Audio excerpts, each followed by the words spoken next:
Good afternoon, ladies and gentlemen. We've just got a couple of minutes before the stage is set. First of all, thank you so much for taking time out and being in this wonderful city of Kerala, God's own country for no less reason. I'm Commander Jim Mathew, CEO at Star One IT, one of the largest solution integrators in South India. And over the last 15 odd years, we've been in business. We've touched citizens' life at scale and bringing a positive impact in which citizens contribute to our economy and we build a better India. It's a huge honor for me to be moderating this session on public transformation through digital innovation in the company of some of the brightest minds, people who've been driving change and innovation across the length and breadth of the country. So the first question is, why are we even discussing this and why is all of this important? We'll unpack all of that and more in the approximately 40 odd minutes we have, 35 to 40 minutes we have. So I'll set some context. We all are aware that India is currently at a pivotal moment in our development journey. The success of India's digital economy is not just a case study. It's a living template evolving every day that is influencing policy, public service delivery, and our global standing in the world pecking order. So this didn't happen day before yesterday. Over the last 2 years, India has built arguably the most secure, scalable, and inclusive digital public infrastructure, which they call the India Stack. It's celebrated world over. And what constitutes the India Stack? The Aadhaar, the UPI, the DigiLocker, and more recently, ONDC.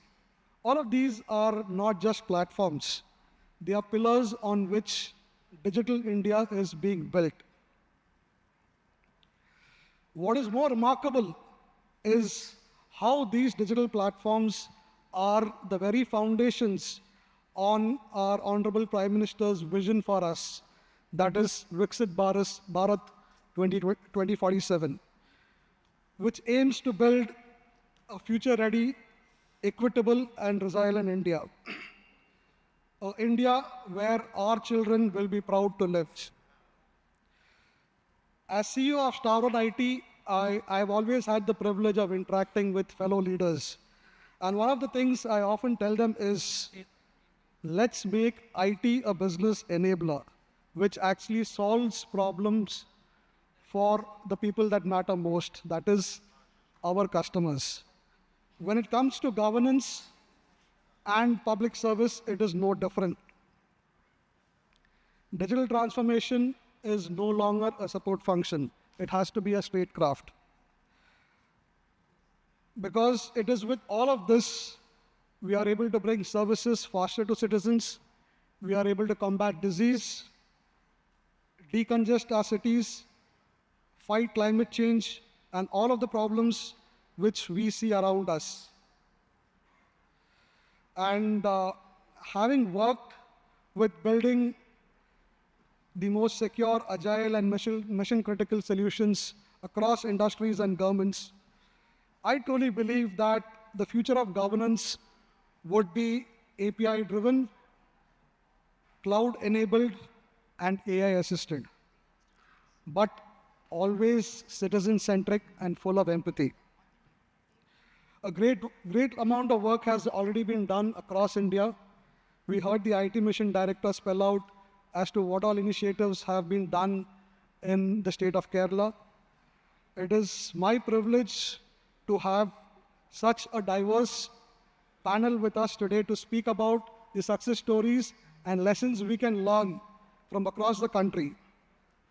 So without much ado, I will introduce each of our panelists. I will request all of you to please come up one by one to come onto the stage, and then we'll take the discussion from there. First, we have Mr. Alok Kumar, the Principal Secretary Planning S&T from the state of Uttar Pradesh, a state which is rewriting the rules of inclusive governance under the able leadership of the Honorable Chief Minister, Mr. Yogi Adityanath.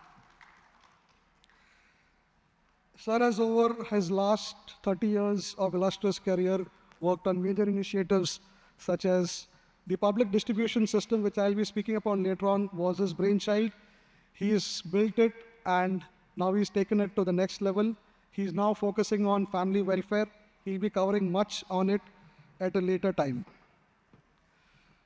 From the urban mobility front, we have the Managing Director of the National Capital Region Transport Corporation, Mr. Shalabh Goel, redefining how public sector transport needs to be and how we can better make life easier for citizens. In short, decongesting our cities. Ms. Anamika Ramesh is an IIM Ahmedabad NIT Trichy alumnus, an ex-investment banker. Presently, she holds a charge as Additional Director General, Rural Development and Panchayati Raj at Tamil Nadu. Her insights on rural development and Panchayati Raj will take this discussion to a next level. Mr. Muralidharan is the Chief Buying Officer from GEM, one of the platforms which has transformed how the government procures. And finally, from an industry connect perspective, we have Mr. Meet Shah from People Link. I'm standing on a podium, which is People Link, for bringing in perspectives on how the industry can better collaborate with the government and drive digital transformation. Thank you.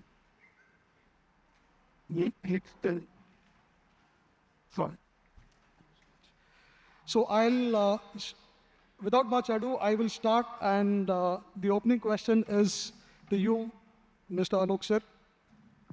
How do you see where we are today, your journey over the last 30 years, driving the PDS system?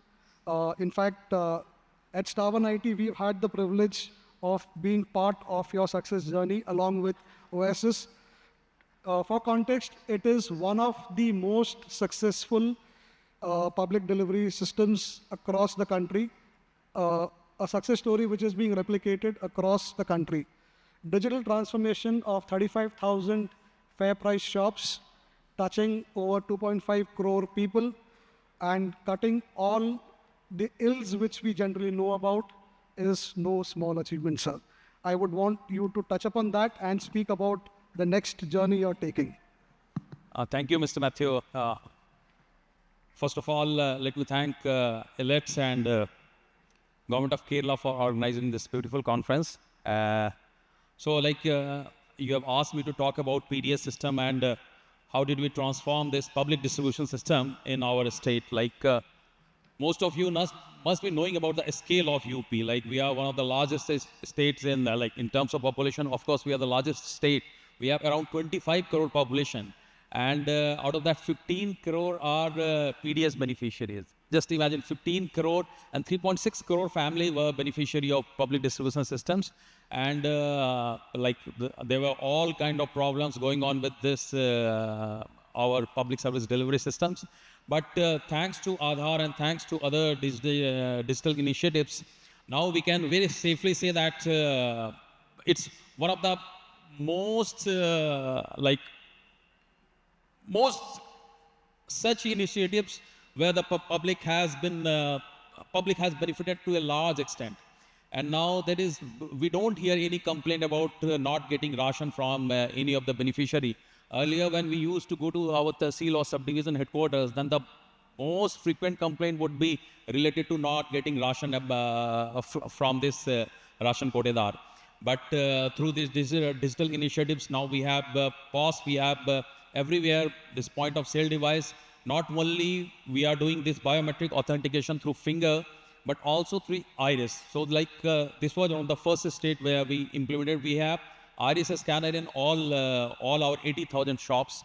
So this complete journey has been very fantastic. But now as I was mentioning to Mathew, Mr. Mathew, that we initiated this thing in 2017, and we completed the entire process somewhere like 5 years ago. So not only this, we have also introduced e-weighing scale in our all 80,000 shops. We have also done end-to-end computerization in this minimum support price procurement system. But the thing I would like to mention and present before the audience here is something related to the family ID thing, a social registry initiatives on which we are working. So if you allow, then I have made a small presentation. Maybe I will try to rush through. Absolutely, sir. That is something which will be most important, because if we are able to touch the family, then we have touched the soul of India. Yes. So can I have the presentation here? So you can take this. Yes.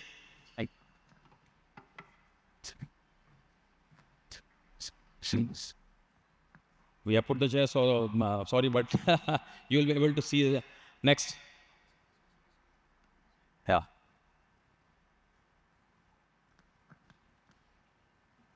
So this is the benefit. This is the DBT schemes. We have about 186 DBT related schemes in UP. They are being dealt by 31 departments, and every year we are giving 60,000 crores in terms of direct benefit transfer to the accounts of our beneficiary, and we have 17 crore plus beneficiary. What were the problems? The problem were all other government officers. We have been facing these problems related to low awareness, not getting to 100% of the eligible beneficiaries, and we all deal with document. And my young colleague Sandeep was here. He was talking about exactly the same thing. Like, we have to be very proactive in our service delivery, and we have to get rid of these n number of documentations. Whenever we ask anyone to apply, then he has to upload number of applications. So we want to do away with all these things through this family ID scheme. What is this family ID? I told you that proactive, we have to be proactive, very efficient, and we have to get rid of all ineligible and ghost beneficiary which somehow get entered into the system.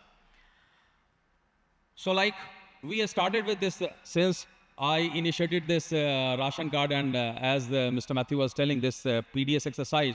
So I had so much confidence on this food data. So we started with this 3.6 crore families and 15 crore plus population. And we said that for all those family members, their ration card number becomes the family ID.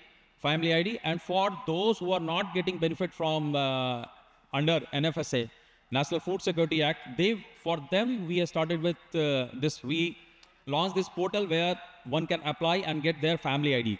Our target is that wherever, to whomsoever we are giving any kind of direct benefit transfer, we cover them and we get them enrolled into family ID. Those who are not getting any benefit, maybe they can stay away from this family ID thing, but slowly when they will also get the benefit. So our aim is that through a voluntary process, we want to make sure that every citizen and every household has a family ID. So we have this 14 key fields related to, now we have mapped income certificate, caste certificate, and all such databases into one single database that is called Golden Database. That is our family ID database. So everywhere we are creating so many databases related to income, caste, and other disability certificates. So we are pulling data through API from all those departments, and we are keeping this as a golden database in our family ID thing. So the idea is, so whenever any department wants to say, suppose a death is happening and an old age pensioner, suppose a person was getting old age pension, then it is supposed that we should stop that pension for the old age. But nowhere this is not possible. So this is possible only when the death certificates and everything are getting fed into a master database, and from there we are sending all these informations to different departments where a death is an event through which we need to stop some benefits or we need to give some benefits, like widow pension also. So for achieving all those things, we started with this golden database I was mentioning about. So this is like a stepwise process. We have started with L1, L2, like every department and every scheme we mapped that where exactly that department is. L1 means like the Aadhaar notification. We have to first start with Aadhaar notification, then Aadhaar. After Aadhaar seeding, there has to be a process for Aadhaar validation, and then we map it with our family ID thing.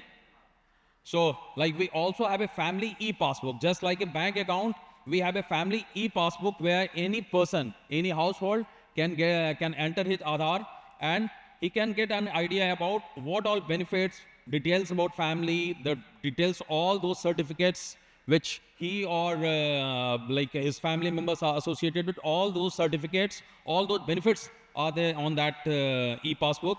We have the entitlement index so that we can, with certain probability, we can say that this family is entitled for this particular scheme. So this is the entitlement matrix which we have built. I'm just rushing through, and these are some of the systematic checks. Like this is again caste certificate. We have made sure that once a family member is getting particular caste certificate for a particular caste, then his other family members need not go through the same process, but it has to be like some summary verification through which the caste certificate can be provided to family members of that particular household. We have also like, we have so many pensioners which were getting ration card, which were not getting covered under NFSA. We have tried to cover all those pensioners in our NFSA, like public distribution system. And the other way around also, like those who are like 60 year plus, they were single family member household, they were getting ration support from NFSA, but they were not getting pensions. So we have, through this family ID thing, we have provided support and we have included them in the pension list. So there are multiple programs which we are trying to aim through this family ID thing, because now we have the complete database about each and every family household. So these are some of the success and some of the cases, and just like exclusion, as you would have seen, like Madam Anju Sharma was talking about how did she exclude more than 1 lakh registered beneficiaries who tried to sail through this minimum support price. And the same way, we have also excluding the number of such ghost or ineligible beneficiaries who have somehow crept into the system. We are trying to exclude them through this family ID thing. Auto enrollment of pension and other, we want to, rather than public applying for getting any benefit, we want to make sure that we proactively deliver those services. And this is the whole idea about this, and this is the mentioned in this slide.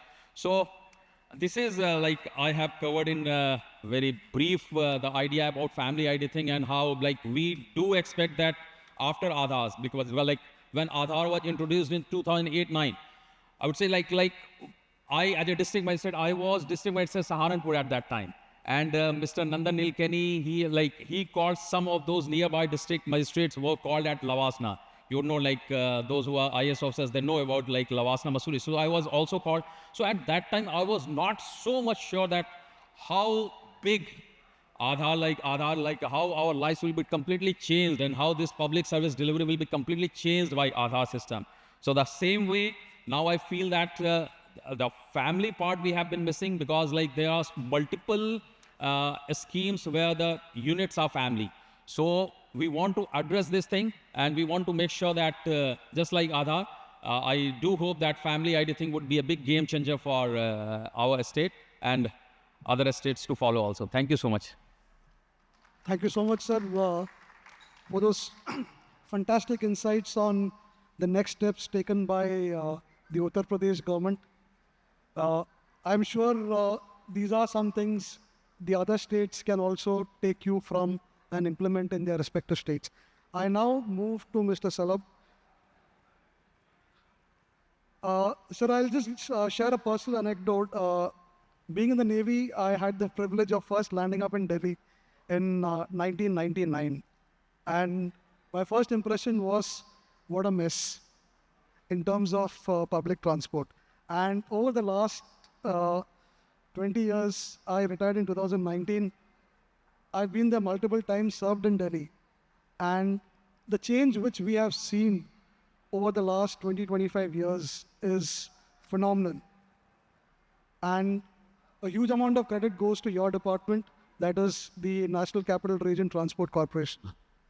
I want to know from you, and I want you to tell our audience as to, we've reached this point.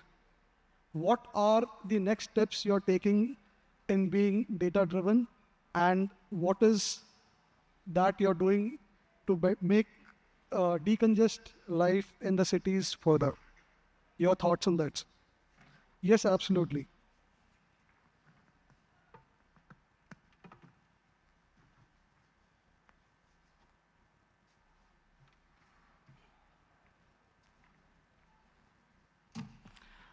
Thank you so much, Mr. Mathew. And thanks to the organizers. I feel so wonderful being here in God's own country, Trivandrum, Kovalam. Now, you've talked about Delhi and Delhi being in a mess, but I can assure you that it's no longer a mess. Maybe you need to visit Delhi now, and you will perhaps feel the difference. So that was 1999, sir. Yeah, so 19 is 26 years now. Today it is a huge change.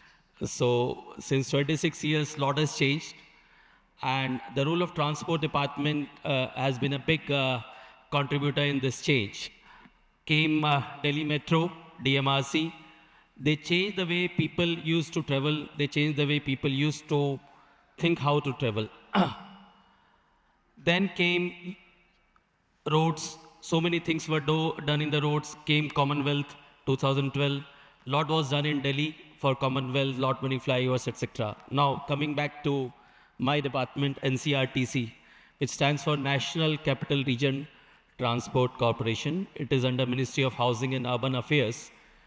We are in the business of constructing and operating regional rail transit system, which is 160 kmph train sets, and with the design speed of 180 kmph. So the first corridor is being constructed between Delhi and Modipuram in Uttar Pradesh, which is a distance of 82 kilometers, and what used to take about 3 hours, maybe 2.5 hours, now is going to take less than 60 minutes, maybe 55 minutes, 56 minutes for traveling the same distance. So the way people are traveling and the way people used to think that they can travel, that is going a transition, and that is going a phenomenal change. Now people who want to work in Delhi, they need not live in Delhi. They can still live in Uttar Pradesh, come to Delhi using this train, come back to their homes, to the comfort of their homes in the evening, and go back to their office the next day. Delhi is much more costly as compared to Uttar Pradesh, and affordability for a common man to get a house in Uttar Pradesh is much easier. So this is how the complete socio-economic setup is getting changed because of this transit agency, NCRTC. Now, the role of digitization, AI, digital initiatives in this. No organization, be it agriculture, health, or transportation, can survive without the use of AI and digital initiatives. So we in NCRTC are also taking so many initiatives. I'd like to mention a few. We are dealing with a lot of public who come to the stations, NCRTC stations, now called as Namo Bharat stations. And the role of, we are putting cameras, CCTVs everywhere. But CCTVs, just observing CCTV is one thing, and then using CCTV who are enabled with AI and using them for camera analytics, that is something very, very important. For example, crowd detection. If there is a lot of crowd at a station, then maybe the OCC or the Operational Control Center needs to take steps like introducing additional train, maybe even shutting down the entry gates to the RRTS station, so the cameras can do that, and it is being done. Now, if there are people who are loitering around just like this, vagabonds who are loitering around, so these can be detected by camera analytics. Then there are people who'd like to do all kinds of stunts. In TV, we were watching yesterday, somebody was trying to do a stunt in Lucknow, near the home of the chief minister's same. Now there are people who would like to go on escalators in the wrong direction, do some kind of a stunt. The camera analytics can detect these kind of stunts and take adequate action, and triggers can be generated as a result of this. Or if there are intrusions, if there are undesired people who are coming into the boundary of RRTS stations or on the viaduct or on the tunnels, these can be detected. And if there are any unattended objects, which can perhaps be a bomb scare, which can perhaps be something which people have forgotten, these can be done with the help of camera analytics. And we in NCRTC are using AI-enabled cameras for doing all these kind of analytics. And this has been proved to be very useful. And daily we are returning around 10 to 12 lost bag cases, things like that, which are returned to the people. And people have been, the feedback has been very, very satisfactory.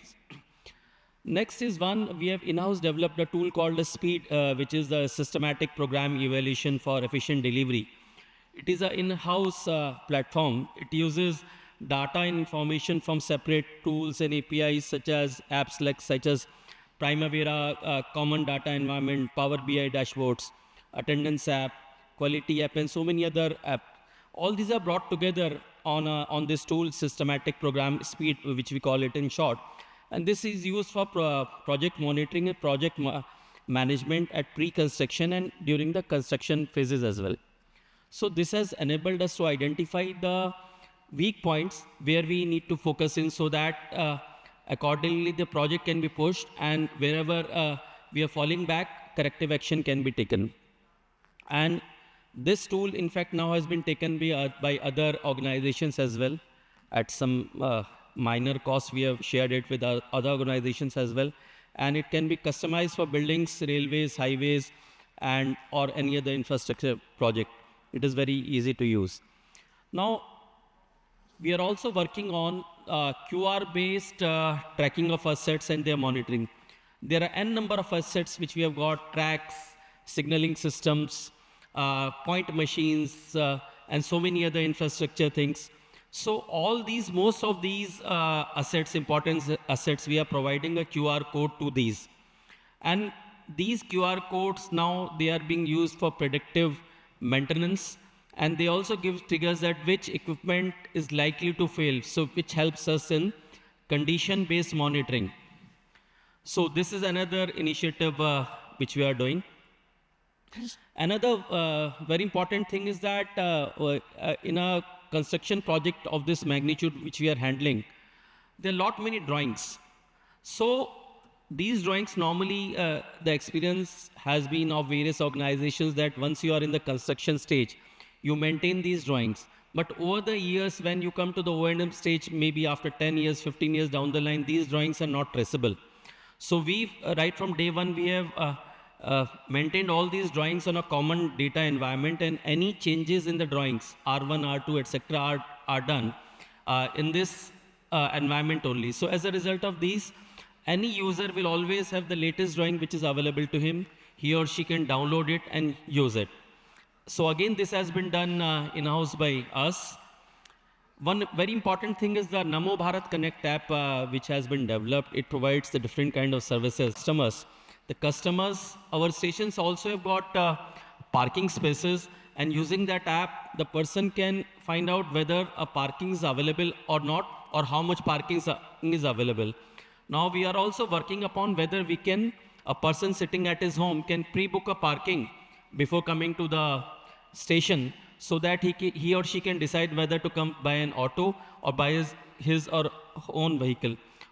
Then there are important, so many other, this app has got so many other features, like how to trace a washroom, how to trace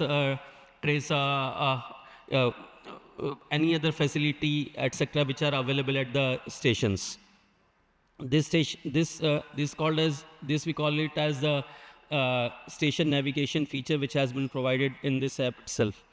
Now, someone earlier was talking about digital twins. We also in government, though we are a government department, but we are also trying to update ourselves with the latest in the field of technology. And digital twins is something we are working upon so that the exact replica of the various assets are available to us, and we are able to maintain our assets in a proper fashion. And for this, various tools are being used. And besides this, the normal things like e-office, etc., are now being used in all the government departments, we being no exception, and we are almost trying to situate to 100% e-office. Thank you. These were some of the initiatives I just wanted to highlight. Thank you. Thank you so much, sir. Once our transportation woes are taken care of, the lives of citizens would surely improve. And thank you so much for all the steps your department has taken. And there's a lot which the other states can learn from the transformative journey, transformation you've brought about at your organization. Thank you so much, sir. I now move on to Ms. Anamika Ramesh. You've dealt with data all your life, being an investment banker, and today as the Additional Director General of the Panchayati Raj and Rural Development Department at Tamil Nadu. What are your initiatives of being data-driven and bringing better impact and touching the life of the people who most need government help? Your thoughts on that, please?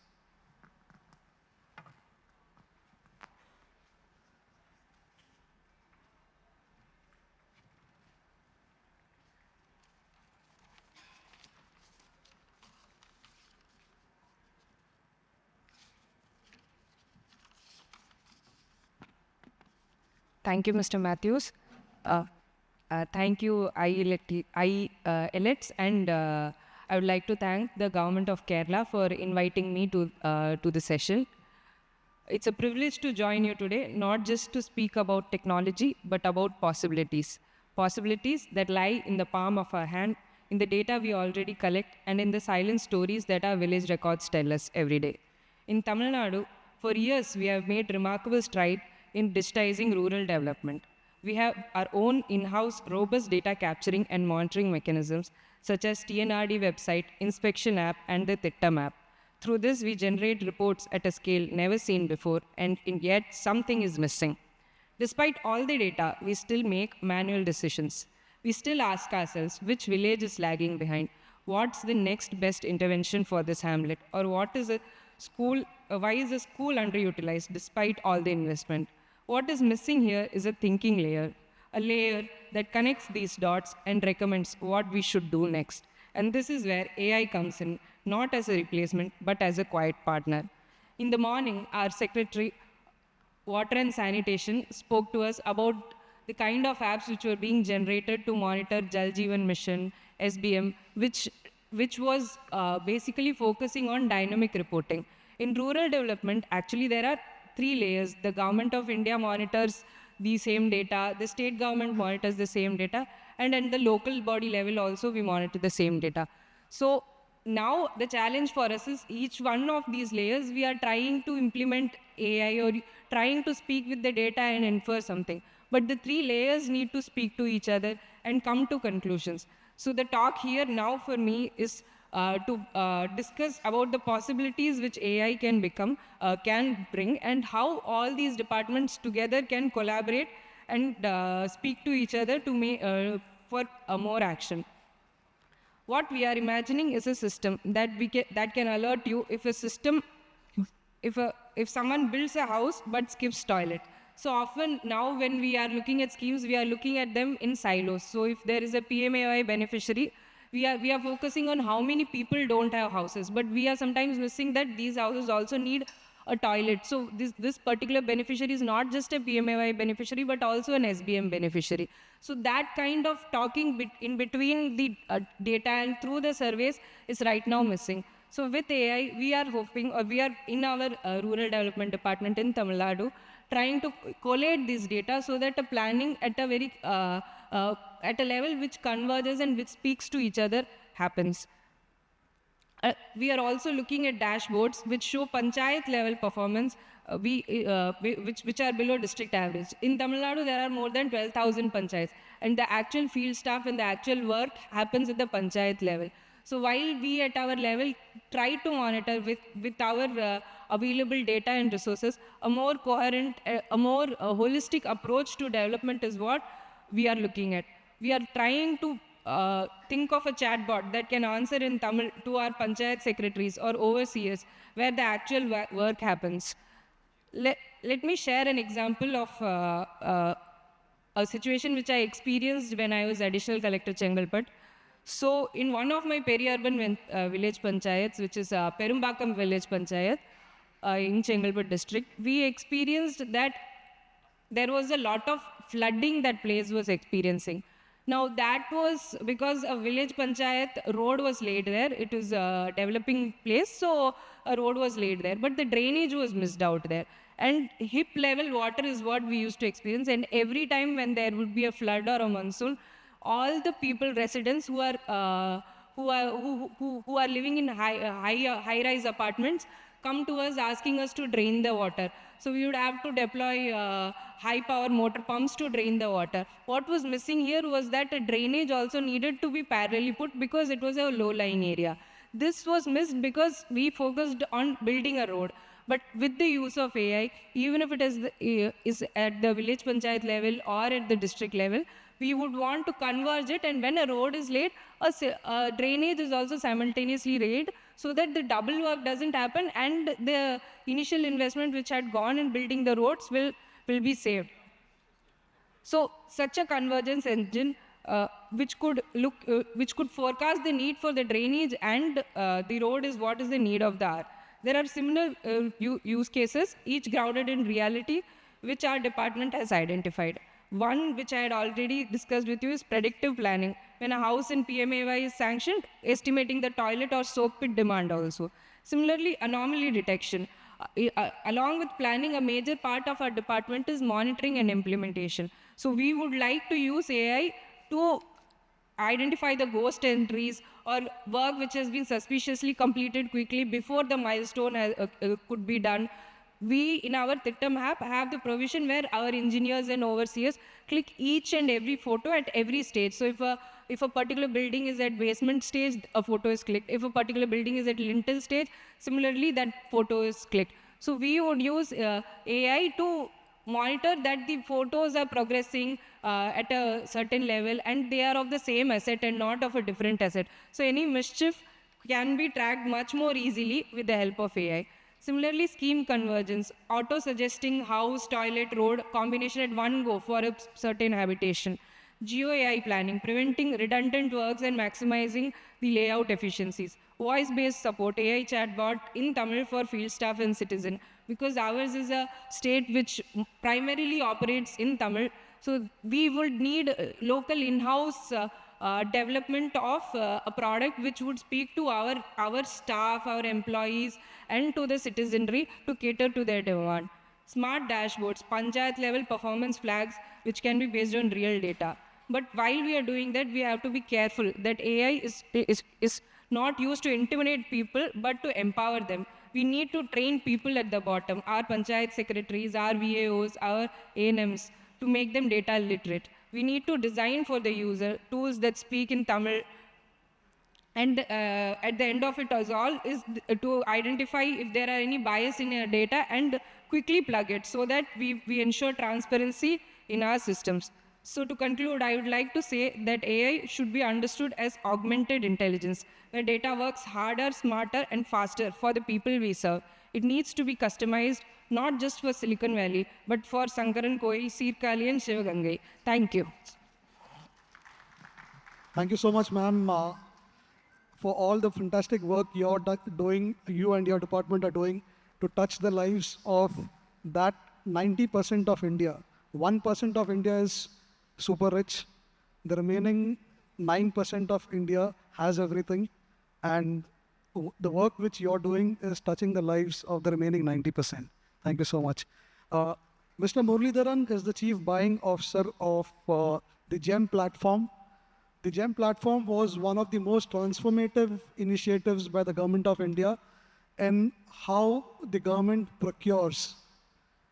And for us, we are proud that the GEM platform is hosted on the AWS cloud. I want to hear from you, sir, and please tell the audience as to GEM has come a long way where we are today, and what are the steps in place to integrate it with the other departments, the other government entities, so that across the country we have one centralized procurement portal. I think that is the vision which GEM is working to. So your thoughts on that, sir?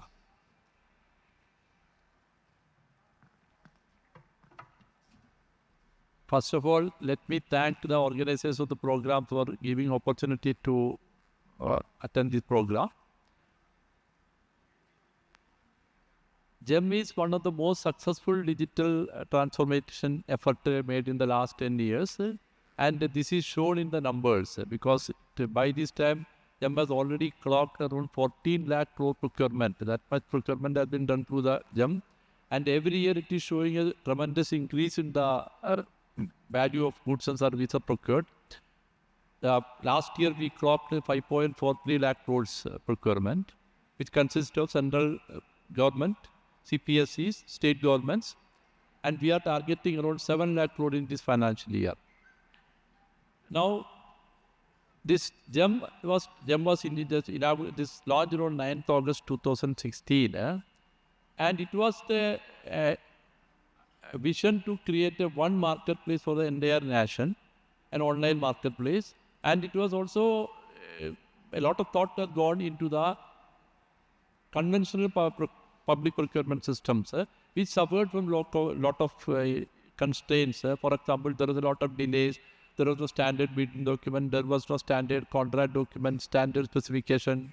Then there was no online grievance redressal mechanism was not there. MSC participation was less. So there are a lot of things which was missing.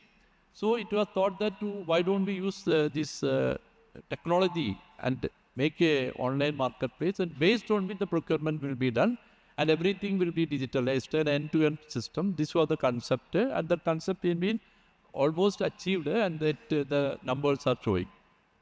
Now,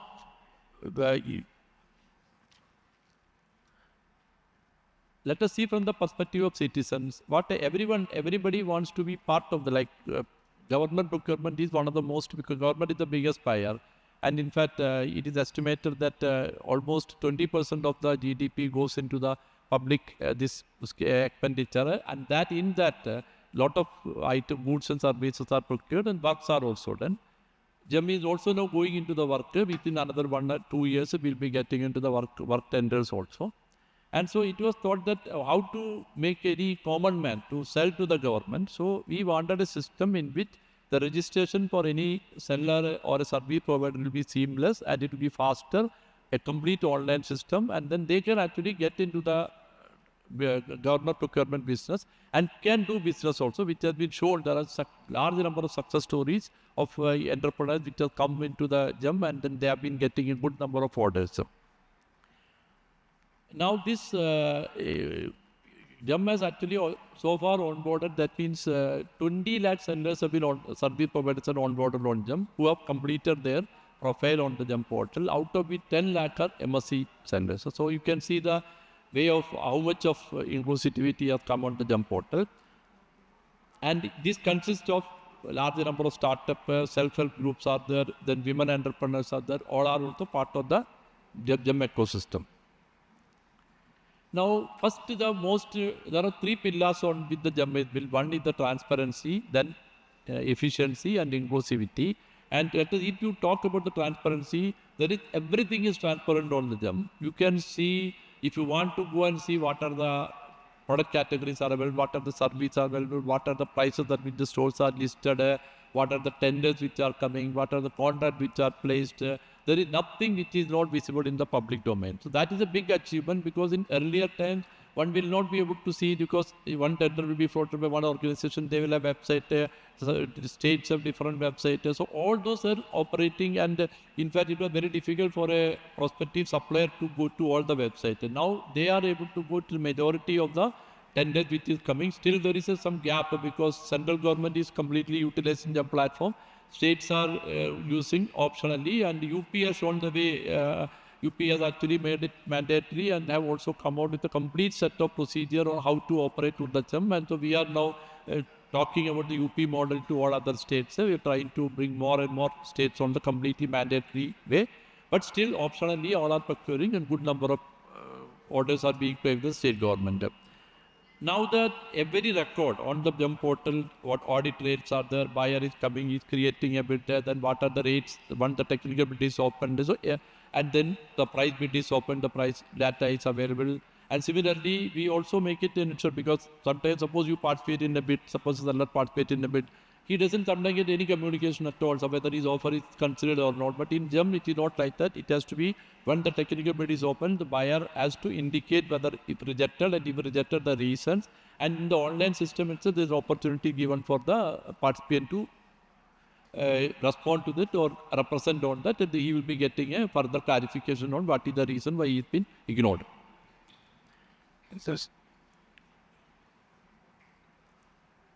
Now, we also, in the tendering system also, from the buyer perspective, we have provided these tools like reverse auction, which further make the procurement competitive and the demand aggregation. And all this is actually result in a better that procurement price for the buyer. And it is estimated that around 10% savings are there on the procurement through GEM. Different studies have shown it. Now, we also wanted to have a latest update. So, we are now inviting a bid from various agencies for actually undertaking complete study on the GEM portal. So that report will also be coming. And similarly, another thing is that sometimes there is an apprehension about the quality. Some people say quality because when they get the direct order is materially received, then because we have got a timeline, within the timeline which you have to check and accept it, some delays take place in the buyer and government department, and also then later on they have some grievance on that stores are not up to the mark and all. But we also now have appointed IIT Delhi to undertake a study on the quality of item being procured through the GEM, and we will be implementing their suggestion to further improve the at least to remove the perceptions about the quality. If there is any negative, then we will try to rectify that. Now, as far as the inclusivity is concerned, this is because transparency, and that means second pillar is the inclusivity. Inclusivity means we are caring a lot for the MSC sellers and all the marginal sellers and the women sellers and all, and about 35% of the procurement through the GEM is happening through the MSC sellers. And there are all the government policies. For example, MSC reservation is there. Then women entrepreneurs are also got some part of that. The buyer department can reserve the procurement. All this is implementable through the GEM portal. Similarly, other like Make in India provisions, because every catalog is having, they have to indicate the local content percentage while uploading, and then what the MIA reservation can be implemented through the bidding tools which we have provided. And then land border assessment is another thing which we are very proudly tell, because for every category, when a vendor assessment is important, when the vendor assessment is, we also try to check the beneficial ownership and other detail to ensure that land border compliances are achieved. Then we are also working on the cooperatives, rural panchayat and all, and they are also coming on board. So the impact of the GEM is in the scale, and it is actually because of the huge procurement which is happening, that is resulting in a significant savings, as I already told you. And so overall, GEM created an opportunity for citizens to know how the government departments are spending the money, what are the things they are purchasing, and they are also able to come to the platform and be part of the procurement made by the GEM. So because of the time constraints, I am just stopping this, and anyhow, I request all of you to visit the GEM portal also, and then you can see all the details there about the GEM. And we are also working with even including Kerala government for making more procurement through the GEM. Thank you. Thank you so much, sir, for your perspective on GEM and how it's transforming government procurement across sectors. Now for industry, the time is up, but we'll keep it short. No public sector transformation is complete without industry participation. So representing the industry, we have Meet Shah. He is Director and Business Head at PeopleLink Unified Communications Private Limited. Meet, I would request you to share your perspective as to how the industry can partner with the government to take public sector transformation and digital inclusion to the next level.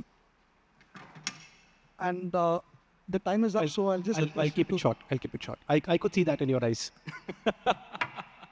Thank you. Thank you so much, Mr. Matthews, for giving me this opportunity. Thank you so much, Elets, for making me a part of this panel. This is a wonderful, wonderful panel, and I would, I actually feel, so obliged to be a part of the panel where majority of the people are sitting here, either them or their counterparts in other states are our clients. We've been serving the government of India since last 18 years. So I'm representing PeopleLink Unified Communications. We are a video collaboration company. We are an A to Z of video collaboration company where we manufacture everything in Hyderabad and we export all the solutions to 35 plus countries, manufacturing it in India and exporting it to the 35 plus countries. Talking about the departments, ladies and gentlemen, you all are here, and I would like to thank you all for supporting Indian companies to grow on this. Like, if I'd like to just name a few of you all, Mr. Alok Kumar, you're from UP.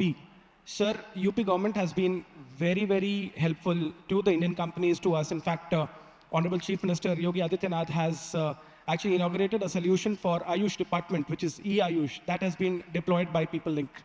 Mr. Shalabh, Goel, sir, you've been doing a wonderful job in the transportation industry, and your counterpart from AP, for AP State Road Transport Corporation, is using our solutions for more than 100 locations, connectivity over video conference from PeopleLink. Madam Anamika, ma'am, your counterpart from Rajasthan, for Rajasthan Gram Panchayat department, we have deployed our video conferencing solutions in Rajasthan through Rajcomp for more than 17,000 Gram Panchayat connectivity way back in 2016, and they are still using it very, very nicely, and they're very happy with our solutions. And all thanks to Mr. Muralidharan, who's sitting right here, who's been able to support us with the GEM portal, because all the Make in India companies are actually obliged, and all the Make in India companies are actually thankful to GEM for supporting the Make in India initiative by our Honorable Prime Minister. And we are a class 1 suppliers on GEM. So all these departments, they procure our solutions through GEM. Now, talking about public services that we have actually been deploying since the last 10 odd years. We've deployed with the help of CDAC. I'm sure we'll have some of our dignitaries from CDAC also here. So we've partnered with CDAC and we've deployed a solution called eSanjeevani, which helps to connect more than 38 crore people for telemedicine day in and day out across the country. And the entire video communication on that platform is from PeopleLink.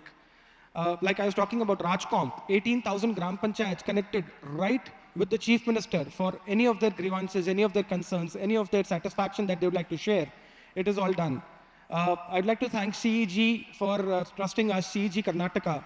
They've deployed our solutions for connecting Anganwadis for more than 1,000 Anganwadis from the Chief Minister's office. I'd like to thank Keltron.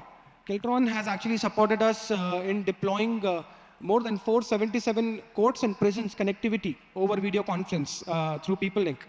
And the Ayush department from UP, they've actually helped us in deploying the whole Ayush telemedicine solution for UP government. Now, this is what we have done in the past to be able to reach the public services. But now what we're doing, and I'm sure Mr. Matthews, both of us will have to take this charge together.